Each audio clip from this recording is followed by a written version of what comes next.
What is up, YouTube? This is Jackson here with learnanalytics.org. I will be your host today, and we have a very fun and maybe uh, frank video for you today about job hunting. And some of you might feel stuck, some of you might feel like you are completely new to this and you don't know what you're doing. Perfect, you're in the right place. If you have any questions about this video throughout, please leave a comment below. Drop a like, really helps our channel. Subscribe if you don't want to miss any of our future videos about job hunting. But let's get started. So, just to give you guys a little bit of a story about myself, I was actually laid off due to COVID 19 impacting my company all the way back in May. And I had to do this all over again. I had to look for a job. I had to scour LinkedIn, Glassdoor, you name it. You know, the sites that you're visiting now, I was there. And so I completely understand what you guys are going through. And that's sort of why I wanted to make this video for you guys. I want to share with you guys what helped me out. And hopefully it helps you out with taking a step back when you're doing something wrong. Maybe you're doing something repeatedly that isn't quite working. How do we overcome that? How do we develop new strategies to kind of proceed to the next step of the interview process? I created some graphics for you guys that hopefully helps you guys out. I'm a big visual guy, and so I wanted to share this chart that I made that sort of reflects the job hunting journey. And so this is you right now, right? You're shipping off resumes, they're going to job boards, and then ideally it gets to the HR team who reads it. They like you, they like your resume, your experience, and then they want to interview you. Uh, Depending on the position that you're interviewing for, most likely you're going to meet with the manager, right? Like your boss, like your boss should like you before they bring you on. If you're looking for a job that has team members, they'll probably put you in something called a panel interview where you get to talk to different members of the team and sort of understand what their interests are and sort of what the projects they're working on. And that I think a common misconception is that during an interview process, you're looking to please the team that you're going to be working for. Yes, that's true, but this is also a discovery process for yourself as well, right? You want to understand that, hey, like, is this sort of the work that I want to be doing? What if the work they're doing doesn't quite interest me? And so interviewing is sort of a two-way process too. You guys got to think about that. If you're looking for a data scientist or software engineering job, it might include something called a technical interview. And then finally, if you pass all these with flying colors, that's the hope, right, guys? Then you'll get an offer, which is, you know, the ideal state in which we want to end. So something I wanted to talk through is maybe you're in this place of being stuck, right? Like you're doing this, you're sending out your resume to job boards and you don't even get an HR screen. You feel like you're doing this for tens, hundreds of applications and it's just not quite working out for you. And that happened to me. Like when I first came out of college, this happened to me. I probably applied upwards of 50 to 100 applications, and there were times where I was like, what is going on? Why is no one like calling me back? And you might be in the same boat yourself right now. And that's completely okay. And something I want to reveal to you guys, like maybe a magical discovery here, is that each step of the way of this job search life cycle, as I like to call it, is a feedback loop. Something that I didn't illustrate immediately to you guys right here was that at each step of the way, it's a feedback loop, right? Like if you're not getting an HR screen, then that should tell you that, oh, maybe I need to work on my resume. Am I not highlighting some of the key skills that they're looking for within the job description, right? Um, Another thing is, let's say you pass the HR screen with flying colors and they set you up to interview with whoever or the manager. But then the recruiter informs you that, hey, like you weren't exactly what they were looking for.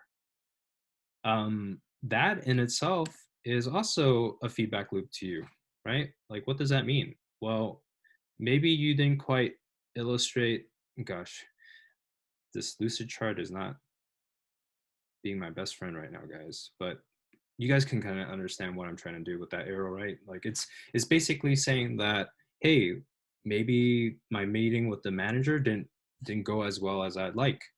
Um, and the same applies for these two guys, right? The panel interview, as well as the technical. And and all these things at each step of the way, it's valuable feedback and wisdom to say where exactly you failed or you need work on. I don't like the word failed. It's my model is, hey, like sometimes you do well and sometimes you don't fail, but you learn. Like ultimately you learn, you don't fail. And so let's say, like I said, if you get to the interview stage and they tell you, oh, sorry, like we offered it to someone else, that's feedback that, hey, like maybe the interview is something that I need to work on. Meeting with the manager, how can I become more prepared to talk about those things? Um, Talk about my story, talk about my skills, talk about how I think about things. If it's a panel interview and they wanted you to do an analysis and it wasn't quite thorough, maybe it's working on like the specifics of how you're telling your PowerPoint or speaking through your PowerPoint. If it's the technical, it's thinking about, hey, like, what did I do wrong exactly? And so at each step of the way, it's feedback, guys. That's all it really is. And so if you guys are interested in a deeper dive at how to excel at HR screens, how to excel for interviews, how to excel with the panel and technical interviews, drop a comment below so that I know, so that Hubert knows, so that this is content that we can create for you guys and in terms of preparing you guys for your next technical panel or meeting with manager type of interviews. Something else that I created for you guys um, is a job application tracking system, right? So just earlier today, I went on LinkedIn and Glassdoor, and I found a bunch of these data analyst roles. And this is just a hypothetical, right? Let's say, for example, you're looking for a data analyst role, and this was sort of the responses that you guys got back. Well, let me take a step back here. The reason why I want to create this tracking sheet is because the Stripe application is an illustration of this. The Twitch application is, again, it's the same thing as this. So effectively, these 20 or so some odd, job postings, it's 20 different of these life cycles. Each time you apply to the application, it's 1, 2, 3, 4, and they're all the same thing. It goes to the same life cycle. Some of them might be different, right? Some might not have a technical portion. That's fine. It's all about tracking and understanding where exactly you are not failing, but again, needing to learn more about how to improve in that specific area. And so, as you can see, I'm just really noting the company that I applied for, the role in which I'm interested in, the posting, and how this is the kicker, guys. The status. Like, how did you do? Like, were you able to talk to the recruiter? Were you able to talk to the team? Or did nothing happen at all? I mean, this happens all the time, right, guys? And so, what I did here is I pushed this into a pie chart, and I can see that, oh, okay, like 80% of my applications didn't even get a phone screen. And so that's feedback to myself and to you guys that, oh, maybe I need to work on my resume. Maybe I need to fix some things. This one right here, HR screen, but no interview. That's sort of saying like, okay, I went to the HR screen phase. Maybe I didn't really excel and do a great job of telling about my past experiences and projects, and that's probably why I didn't get an interview. And this one is like, great. Like I got an interview, but nothing really happened down the line. And so at each step of the way, guys, it's just really feedback. It's understanding where you fell short and just improving upon that. And so I'll drop these two links, like just understanding this right here, I think is key, right? Because you just can visualize like what the job application process looks like and then ultimately getting to an offer, um, as well as just this tracking system. What you can do is you can click file, make a copy, and drop your own sort of like journey into this, and you can sort of track how you can improve. Ultimately, this is where I want you guys to be. I want you guys to kind of know, hey, like where am I falling short? Where can I improve? And where can I go from here? And at each step of the way, you can build upon your success, right? So let's say you're not performing as well in the HR screen. At incrementally, as you get better and better, you will move on to the next step, guys. Like that's my encouragement to you guys. Like as you take note of this data, you're like, okay, I need to do better with HR screens. Once you do better with HR screens, you're going to get more HR screens. You're going to end up doing more interviews. When you're doing more interviews, you might fail some or you might learn from some.